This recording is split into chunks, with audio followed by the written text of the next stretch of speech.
कर्म योग स्वामी विवेकानंद जी की एक अत्यंत महत्वपूर्ण पुस्तक है। इस पुस्तक में उनके जो व्याख्यान संकलित किए गए हैं, उनका मुख्य उद्देश्य मनुष्य जीवन को गढ़ना ही है। इन व्याख्यानों को सुनने पर हमें ज्ञात होता है कि उनके विचार किस उच्च कोटि के तथा हमारे दैनिक जीवन के लिए कितने उपयोगी रहे हैं। आज की परिस्थिति में संसार के लिए कर्म योग का असली रूप समझ लेना बहुत जरूरी है। आवश्यकता इतनी ही है कि इसके भावों एवं विचारों का मनन कर उन्हें कार्य रूप में परिणित किया जाए। हम जीवन में जो भी कार्य करते हैं, स्वामी जी ने उन्हें बहुत रोचक ढंग से समझाया है।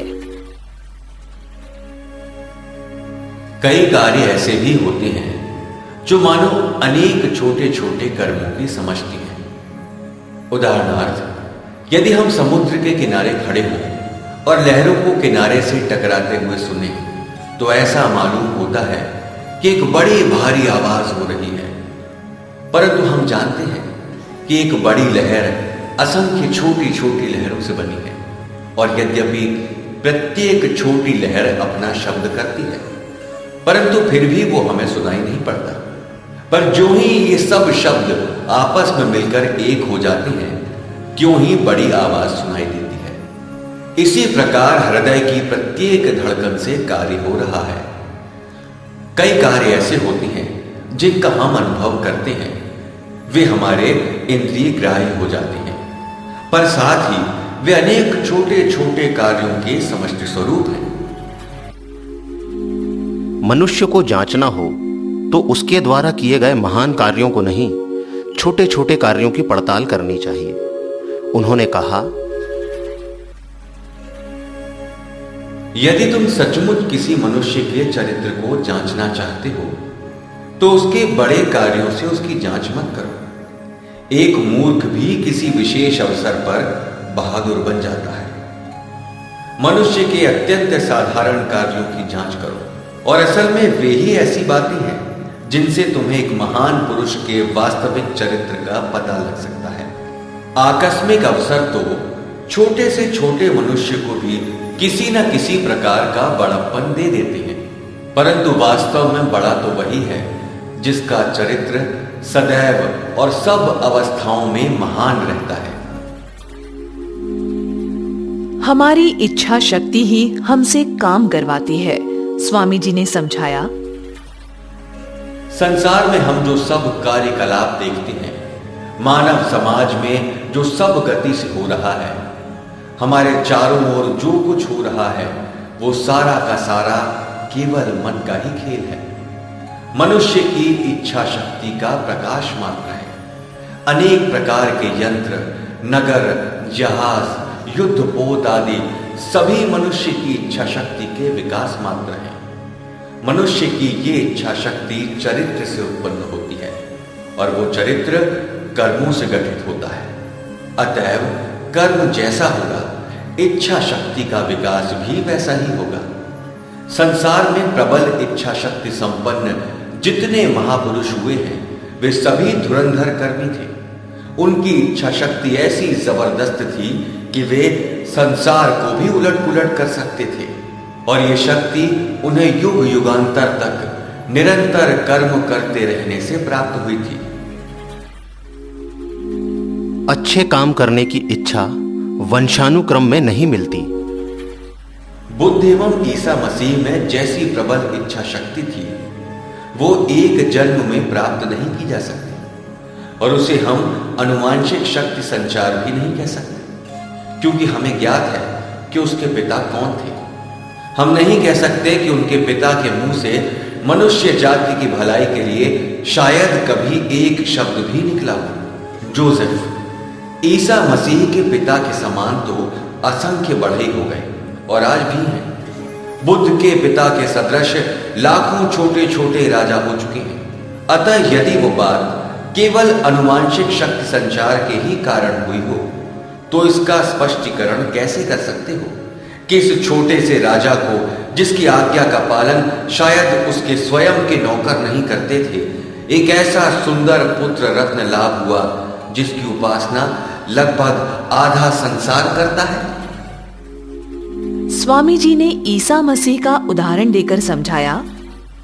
इसी प्रकार जोसेफ नामक बढ़ई तथा संसार में लाखों लोगों द्वारा ईश्वर के समान पूजे जाने वाले उसके पुत्र ईसा मसीह के बीच जो अंतर है उसका स्पष्टीकरण कहां?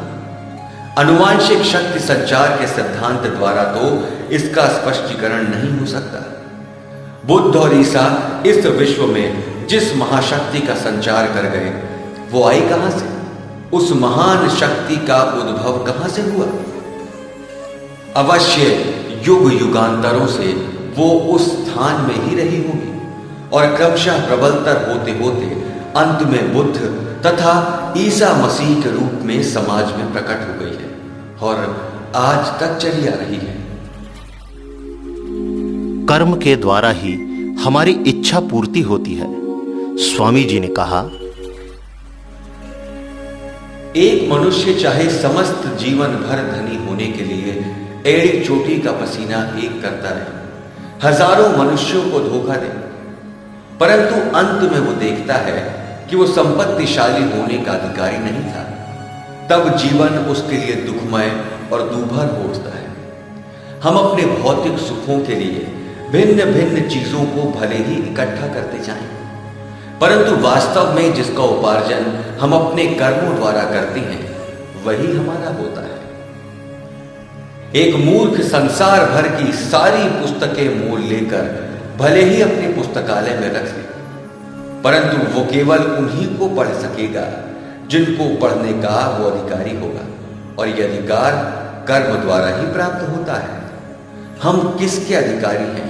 हम अपने भीतर क्या क्या ग्रहण कर सकते हैं, इस सब का निर्णय कर्म द्वारा ही होता है। हर एक कार्य करने का एक विधिवत ढंग होता है, उसी के अनुसार कार्य करना होता है। संभव है तुम कहो, कर्म करने की शैली जानने से क्या लाभ? संसार में प्रत्येक मनुष्य किसी न किसी प्रकार से तो काम करता ही रहता है, परंतु ये भी ध्यान रखना चाहिए कि शक्तियों का निरर्थक क्षय भी कोई चीज होती है। गीता का कथन है, कर्मयोगी का अर्थ है कुशलता से, अर्थात वैज्ञानिक प्रणाली से कर्म करना। कर्मानुष्ठान की विधि ठीक ठीक जानने से मनुष्य को श्रेष्ठ फल प्राप्त हो सकता है। ये स्मरण रखना चाहिए कि समस्त कर्मों का उद्देश्य है मन के भीतर पहले से ही स्थित शक्ति को प्रकट कर देना, आत्मा को जागृत कर देना। प्रत्येक मनुष्य के भीतर पूर्ण शक्ति और पूर्ण ज्ञान विद्यमान है।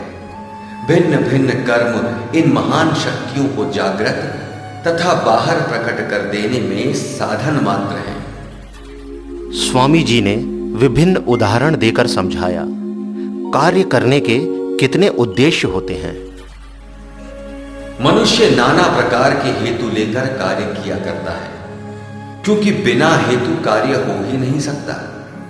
कुछ लोग यश चाहते हैं और वे यश के लिए काम करते हैं, दूसरे पैसा चाहते हैं और वे पैसे के लिए काम करते हैं, फिर कोई अधिकार प्राप्त करना चाहते हैं और वे अधिकार के लिए काम करते हैं, कुछ और स्वर्ग पाना चाहते हैं और वे उसी के लिए प्रयत्न करते हैं, फिर कुछ लोग अपने बाद अपना नाम छोड़ जाने के इच्छुक होते हैं। चीन देशों में प्रथा है कि मनुष्य की मृत्यु के बाद ही उसे उपाधि दी जाती है। किसी ने यदि बहुत अच्छा कार्य किया तो उसके मृत पिता अथवा पितामह को कोई सम्माननीय उपाधि दे दी जाती है। कुछ लोग उसी के लिए यत्न करते हैं। विचार करके देखने पर यह प्रथा हमारे यहाँ की अपेक्षा अच्छी ही कही जा सकती है। आत्म संयम के बारे में स्वामी जी ने कहा, अन्य सब बहिर्मुखी कर्मों की अपेक्षा इस आत्म संयम में शक्ति का अधिक प्रकाश होता है। एक 4 घोड़ों वाली गाड़ी उतार पर बड़ी आसानी से धड़धड़ाती हुई आ सकती है, अथवा 23 घोड़ों को रोक सकता है। इन दोनों में अधिक शक्ति का विकास किस में होता है? घोड़ों को छोड़ देने में अथवा उन्हें रोकने में? एक तोप का गोला हवा में काफी दूर तक चला जाता है और फिर गिर पड़ता है, परंतु दूसरा दीवार से टकराकर रुक जाने से उतनी दूर नहीं जा सकता, पर उस टकराने से बड़ी आग सी निकलती है। इसी प्रकार मन की सारी बहिर्मुखी गति किसी स्वार्थपूर्ण उद्देश्य की ओर दौड़ती रहने से छिन्न भिन्न होकर बिखर जाती है। वो फिर तुम्हारे पास लौटकर तुम्हारे शक्ति विकास में सहायक नहीं होती, परंतु यदि उसका संयम किया जाए तो उससे शक्ति की वृद्धि होती है। सभी के साथ समान रूप से पेश आना चाहिए, भला या बुरा समझकर नहीं। अत्यंत सामान्य कर्मों को भी घृणा की दृष्टि से नहीं देखना चाहिए। जो मनुष्य कोई श्रेष्ठ आदर्श नहीं जानता, उसे स्वार्थ दृष्टि से ही नाम यश के लिए ही काम करने दो, परंतु यह आवश्यक है कि प्रत्येक मनुष्य को उच्चतर ध्येयों की ओर बढ़ने तथा उन्हें समझने का प्रबल यत्न करते रहना चाहिए। हमें कर्म करने का ही अधिकार है, कर्म फल में हमारा कोई अधिकार नहीं। कर्म फलों को एक ओर रहने दो, उनकी चिंता हमें क्यों हो। यदि तुम एक मनुष्य की सहायता करना चाहते हो तो इस बात की चिंता ना करो कि उस आदमी का व्यवहार तुम्हारे प्रति कैसा रहता है। यदि तुम एक श्रेष्ठ एवं भला कार्य करना चाहते हो तो यह सोचने का कष्ट मत करो कि उसका फल क्या होगा। जो जिस कार्य का आदी होता है उसे वही करना चाहिए। उन्होंने समझाया, यदि एक ऐसा मनुष्य जिसे एकांतवास का अभ्यास है संसार के चक्कर में घसीट कर लाया जाए तो उसका उसी प्रकार ध्वंस हो जाएगा जिस प्रकार समुद्र की गहराई में रहने वाली एक विशेष प्रकार की मछली पानी की सतह पर लाए जाते ही टुकड़े टुकड़े होकर मर जाती है, क्योंकि सतह पर पानी का वो दबाव नहीं है जिसके कारण वो जीवित रहती थी। इसी प्रकार एक ऐसा मनुष्य जो सांसारिक तथा सामाजिक जीवन के कोलाहल का अभ्यस्त रहा है, यदि किसी शांत स्थान को ले जाया जाए तो क्या वो शांतिपूर्वक रह सकता है? कदापि नहीं। उसे क्लेश होता है और संभव है कि उसका मस्तिष्क ही फिर जाए। निस्वार्थ कर्म करना आसान नहीं, धीरे धीरे अभ्यास करना पड़ता है। परंतु हमें शुरू से अभ्यास करना पड़ेगा। जो कार्य हमारे सामने आते जाएं, उन्हें हम हाथ में लेते जाएं और शनै शनै हम अपने को दिन प्रतिदिन निस्वार्थ बनाने का प्रयत्न करें। हमें कर्म करते रहना चाहिए तथा यह पता लगाना चाहिए कि उस कार्य के पीछे हमारा हेतु क्या है। ऐसा होने पर हम देख पाएंगे कि आरंभावस्था में प्रायः हमारे सभी कार्यों का हेतु स्वार्थपूर्ण रहता है, किंतु धीरे धीरे ये स्वार्थपरायणता अध्यावसाय से नष्ट हो जाएगी और अंत में वो समय आ जाएगा जब हम वास्तव में स्वार्थ से रहित होकर कार्य करने के योग्य हो सकेंगे। हम सभी ये आशा कर सकते हैं कि जीवन पथ में अग्रसर होते होते किसी ना किसी दिन वो समय अवश्य ही आएगा जब हम पूर्ण रूप से निस्वार्थ बन जाएंगे, और जो ही हम उस अवस्था को प्राप्त कर लेंगे हमारी समस्त शक्तियां केंद्रीभूत हो जाएंगी तथा हमारा आभ्यंतरिक ज्ञान प्रकट हो जाएगा। सबको अपने हिस्से का कार्य करते रहना चाहिए, उसी में भलाई है। जीवन के इन भिन्न भिन्न आश्रमों में भिन्न भिन्न कर्तव्य होते हैं। वास्तव में इन आश्रमों में कोई किसी से श्रेष्ठ नहीं है। एक गृहस्थ का जीवन भी उतना ही श्रेष्ठ है जितना कि एक ब्रह्मचारी का, जिसने अपना जीवन धर्म कार्य के लिए उत्सर्ग कर दिया है। ये कहना व्यर्थ है कि गृहस्थ से सन्यासी श्रेष्ठ है। संसार को छोड़कर स्वच्छंद और शांत जीवन में रहकर ईश्वरोपासना करने की अपेक्षा संसार में रहते हुए ईश्वर की उपासना करना बहुत कठिन है। आज तो भारत में जीवन के ये 4 आश्रम घटकर केवल 2 ही रह गए हैं, गृहस्थ एवं सन्यास। गृहस्थ विवाह करता है और नागरिक बनकर अपने कर्तव्यों का पालन करता है, तथा सन्यासी अपनी समस्त शक्तियों को केवल ईश्वर उपासना एवं धर्मोपदेश में लगा देता है। यदि कोई मनुष्य संसार से विरक्त होकर ईश्वर उपासना में लग जाए तो उसे ये नहीं समझना चाहिए कि जो लोग संसार में रहकर संसार के हित के लिए कार्य करते हैं वे ईश्वर की उपासना नहीं करते, और ना अपने स्त्री बच्चों के लिए संसार में रहने वाले गृहस्थों को ही ये सोचना चाहिए कि जिन लोगों ने संसार का त्याग कर दिया है वे आलसी और घृणित जीव हैं। अपने अपने स्थान में सभी बड़े हैं। स्वामी जी उदाहरण देकर कहानी सुनाकर समझाते हैं। इस संबंध में मुझे एक कहानी का स्मरण आता है। एक राजा था। उसके राज्य में जब कभी कोई सन्यासी आता तो वो उनसे सदैव एक प्रश्न पूछा करता था।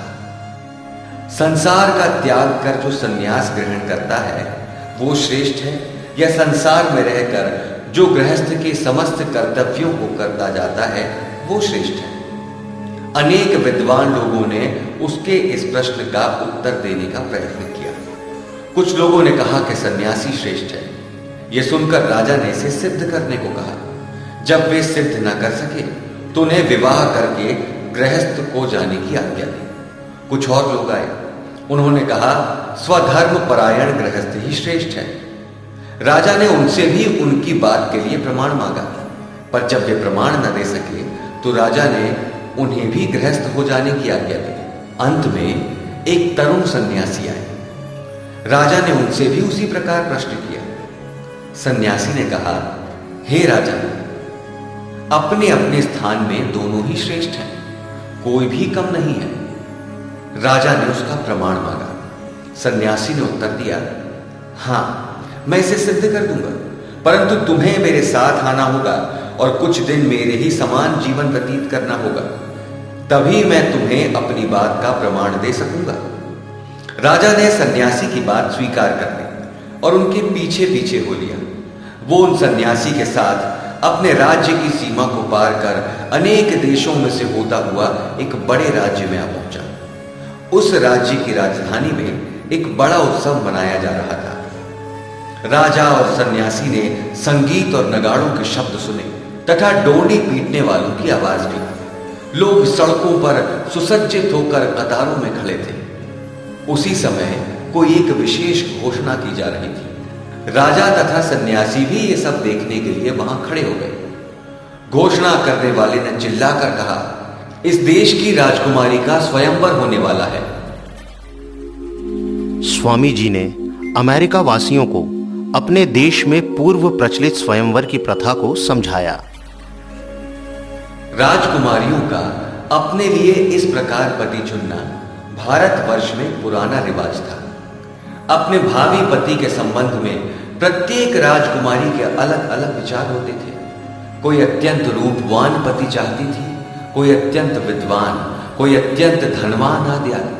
अड़ोस पड़ोस के राज्यों के राजकुमार सुंदर से सुंदर ढंग से अपने को सजाकर राजकुमारी के सम्मुख उपस्थित होते थे। कभी कभी उन राजकुमारों के भी भाट होते थे जो उनके गुणों का गान करते तथा ये दर्शाते थे कि उन्हीं का वरण किया जाए। राजकुमारी को एक सजे हुए सिंहासन पर बिठाकर आलीशान ढंग से सभा के चारों ओर ले जाया जाता था।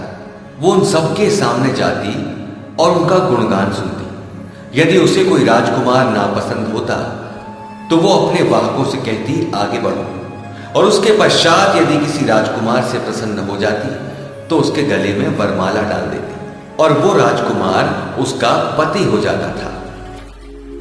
कहानी को आगे बढ़ाते हुए स्वामी जी ने कहा, जिस देश में ये राजा और सन्यासी आए हुए थे उस देश में इसी प्रकार का एक स्वयंवर हो रहा था। ये राजकुमारी संसार में अद्वितीय सुंदरी थी और उसका भावी पति ही उसके पिता के बाद उसके राज्य का उत्तराधिकारी होने वाला था। इस राजकुमारी का विचार एक अत्यंत सुंदर पुरुष से विवाह करने का था, परंतु उसे योग्य व्यक्ति मिलता ही न था। कई बार उसके लिए स्वयंवर रचे गए पर राजकुमारी को अपने मन का पति न मिला। इस बार का स्वयंवर बड़ा सुंदर था। अन्य सभी स्वयंवरों की अपेक्षा इस बार अधिक लोग आए थे।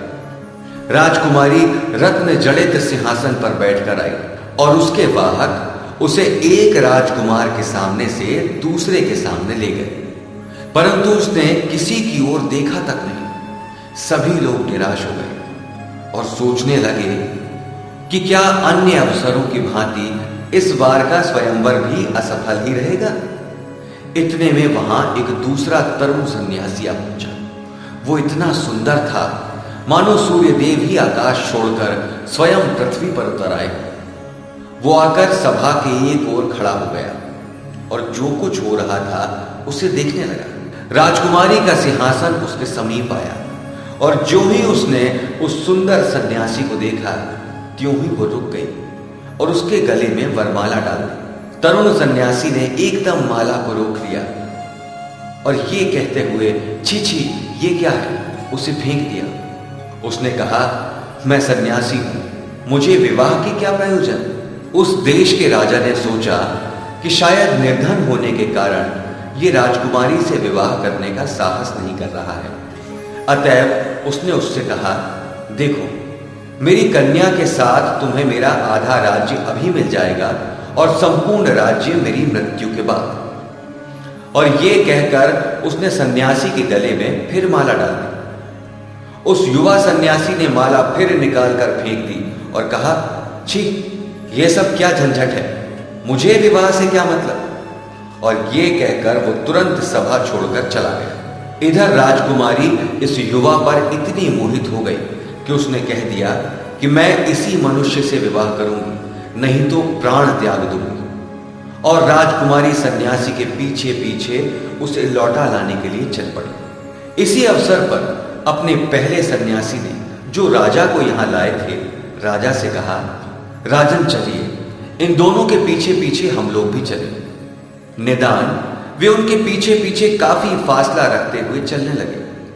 वो युवा सन्यासी जिसने राजकुमारी से विवाह करने से इनकार कर दिया था, कई मील निकल गया और अंत में एक जंगल में घुस गया।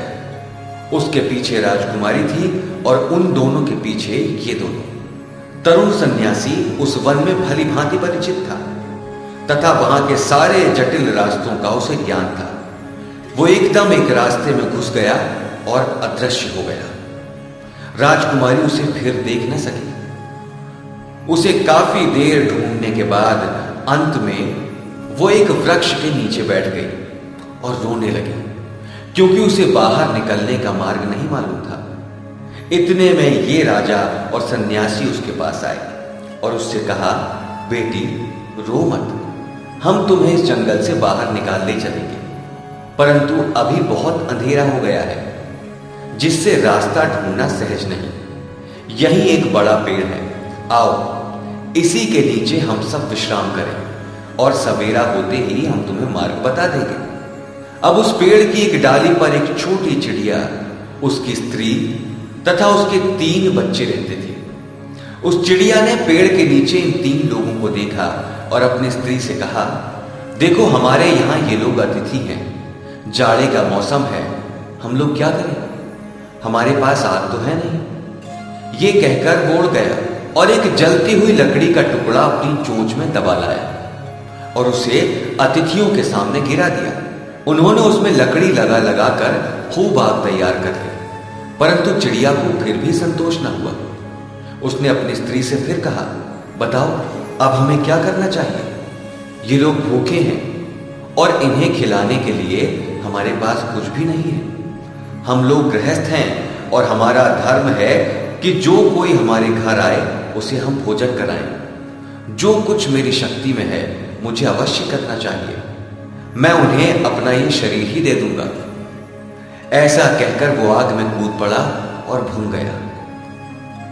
अतिथियों ने उसे आग में गिरते देखा, उसे बचाने का यत्न भी किया, परंतु बचा न सके। उस चिड़िया की स्त्री ने अपने पति का सुकृत देखा और अपने मन में कहा, ये तो 3 लोग हैं, उनके भोजन के लिए केवल एक ही चिड़िया पर्याप्त नहीं। पत्नी के रूप में मेरा ये कर्तव्य है कि अपने पति के परिश्रमों को मैं व्यर्थ ना जाने दूं, वे मेरा भी शरीर ले लें। और ऐसा कहकर वो भी आग में गिर गई और भून गई। इसके बाद जब उन 3 छोटे बच्चों ने देखा कि अतिथियों के लिए इतना तो पर्याप्त न होगा, तो उन्होंने आपस में कहा, हमारे माता पिता से जो कुछ बन पड़ा उन्होंने किया, परंतु फिर भी उतना पूरा न पड़ेगा। अब हमारा धर्म है कि हम उनके कार्य को पूरा करें। हमें अपने शरीर भी दे देने चाहिए। और ये कहकर वे सब भी आग में कूद पड़े। ये सब देखकर ये तीनों लोग बहुत चकित हुए। इन चिड़ियों को वे खा ही कैसे सकते थे? रात को वे बिना भोजन किए ही रहे। प्रातःकाल राजा तथा सन्यासी ने राजकुमारी को जंगल का मार्ग दिखला दिया और वो अपने पिता के घर वापस चली गई। तब सन्यासी ने राजा से कहा, देखो राजन, तुम्हें अब ज्ञात हो गया है कि अपने अपने स्थान में सब बढ़ेंगे। यदि तुम संसार में रहना चाहते हो तो इन चिड़ियों के समान रहो। दूसरों के लिए अपना जीवन दे देने को सदैव तत्पर रहो। और यदि तुम संसार छोड़ना चाहते हो तो उस युवा सन्यासी के समान हो जिसके लिए वो परम सुंदरी स्त्री और एक राज्य भी तृणवत था। यदि गृहस्थ होना चाहते हो तो दूसरों के हित के लिए अपना जीवन अर्पित कर देने के लिए तैयार रहो। और यदि तुम्हें संन्यास जीवन की इच्छा है तो सौंदर्य, धन तथा अधिकार की ओर आंख तक न उठाओ। अपने अपने स्थान में सब श्रेष्ठ हैं, परंतु एक का कर्तव्य दूसरे का कर्तव्य नहीं हो सकता।